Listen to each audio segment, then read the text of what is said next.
neurologue allemand, Sir Goodman, qui s'est enfui en Angleterre pendant la Seconde Guerre mondiale, a mis au point une thérapie basée sur le basket pour guider ses patients dans une réhabilitation psychologique et sociale. Le basket en fauteuil est la discipline avec la natation qui ont une place privilégiée dans le handisport, de par leur nombre de licenciés, mais aussi de par leur évolution dans les championnats de haut niveau. Sous l'impulsion de Yves Nedelec, le club trégorrois handibasket est fondé en 1979. 11 équipes sont engagées dans ce championnat en National A et 8 pourront accéder à la Coupe de France. Ça a démarré avec une bande de copains d'abord qui sont retrouvés donc, sur la région de Lannion, une vingtaine d'handicapés. Sur les 30 licenciés, donc, on a 20 bénévoles qui s'ajoutent, donc des personnes qui viennent nous aider pour la table de marque, qui viennent nous aider pour les transports, pour la buvette et tout ce qu'on met en place autour du club. Les objectifs du club sont comme un peu les saisons passées. On n'est pas un club qui va jouer dans les 4 premiers, donc on sait très bien que la première chose qu'on a à justifier en début de saison, c'est notre place en National 1. Donc c'est d'abord notre maintien, mais c'est d'abord se bagarrer avec des équipes qui luttent pour descendre. Le basket en e-sport ne se fait pas qu'en hommes, donc il y a beaucoup de clubs qui travaillent que sur des joueurs hommes.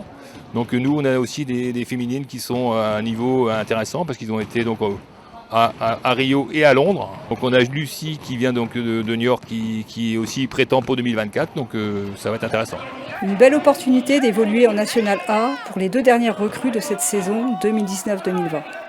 Lucille et Louis sont originaires de Niort et nous racontent leur parcours et leurs premières impressions après 5 matchs joués en championnat. Je faisais avant du patinage artistique, donc pour moi loin du basket et du sport collectif. J'ai mon papa qui a fait un AVC, qui a fait un accident vasculaire cérébral et je l'ai suivi en fait avec sa reconversion lui aussi dans son sport. Je l'ai suivi au centre de rééducation où il y avait du basket fauteuil et c'est également là où j'ai rencontré Louis. Le bénéfice pour moi aujourd'hui est leur expérience en haut niveau, mais surtout pour moi il y a deux joueuses qui pratiquent aujourd'hui en équipe de France A et qui m'apportent énormément. Le haut niveau est intéressant parce que du coup on apprend à chaque fois, les entraînements sont intensifs, du fait de la mixité du handibasket, de jouer avec sa femme c'est intéressant. Le fauteuil est partie prenante du jeu collectif et fait corps avec le sportif. Cette discipline a des particularités par rapport au sport valide. Elle peut se jouer en mixité homme-femme, elle lie l'handicap du sportif à une classification et elle nécessite une homologation du fauteuil. Moi je suis paraplégique, c'est-à-dire que je suis paralysé des jambes à partir du nombril et les classifications en fait sont en fonction de son handicap. C'est-à-dire que plus on est handicapé, moins on vaut de points, et moins on est handicapé, plus on vaut de points. Et sur un terrain, on a une quantité maximum de 14 points et demi. Du coup, moi je vaux 1 point, je suis classifié 1 point. Lucille à côté est classifiée 4,5.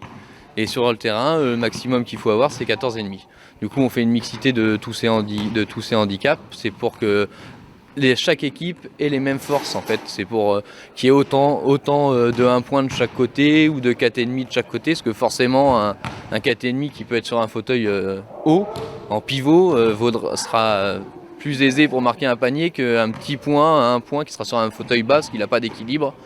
Du coup voilà, c'est pour avoir une mixité de hauteur, de jeu et que toutes les équipes se valent et pas qu'une équipe affiche que des gros points entre guillemets et du coup battre forcément l'autre équipe qui a des petits points.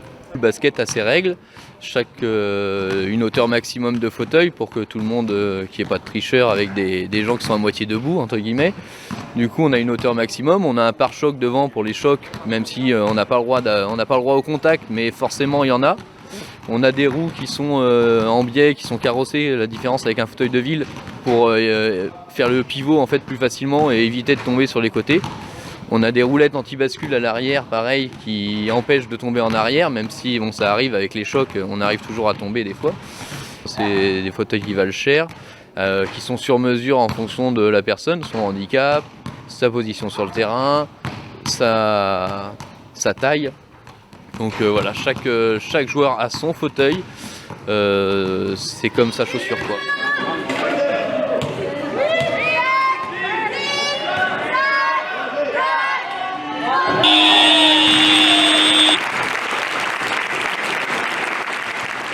Content parce que déjà on avait c'était important cette victoire, fallait l'avoir.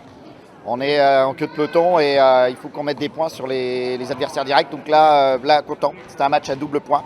Donc ça, c'est fait.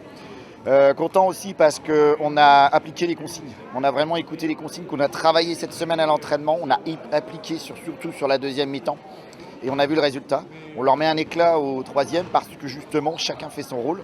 Donc il y a ceux qui marquent, il y a ceux qui défendent, il y a ceux qui amènent les marqueurs, tout le monde a fait son boulot et donc c'est là où on voit la beauté du sport collectif. Donc là, très heureux parce qu'on a gagné mais avec la manière. Souhaitons-leur encore de nombreuses victoires comme celle-ci, à ce niveau en championnat national.